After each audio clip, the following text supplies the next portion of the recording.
मेरी ज़िंदगी में कुछ ऐसे लोग भी हैं जो सिर्फ बातों की हद तक ही मेरे साथ होते हैं, और ऐसे कुछ लोग हर किसी की ज़िंदगी में ज़रूर होते हैं।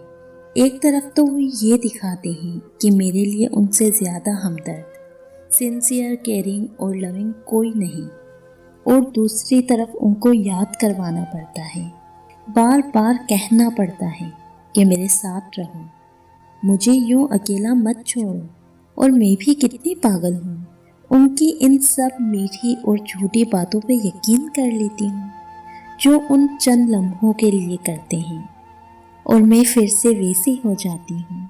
सब कुछ भूल भुलाकर फिर से एक नई शुरुआत करने के लिए चलो, कोई बात नहीं, इस बार उन्होंने ऐसा किया, मगर नेक्स्ट टाइम नहीं करेंगे।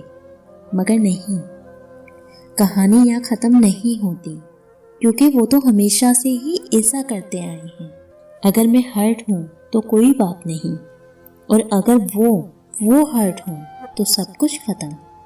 उनको फ़र्क पड़ता है तो सिर्फ अपनी तकलीफ से, मगर मेरी तकलीफ कोई मायने नहीं रखती। आखिर क्यों?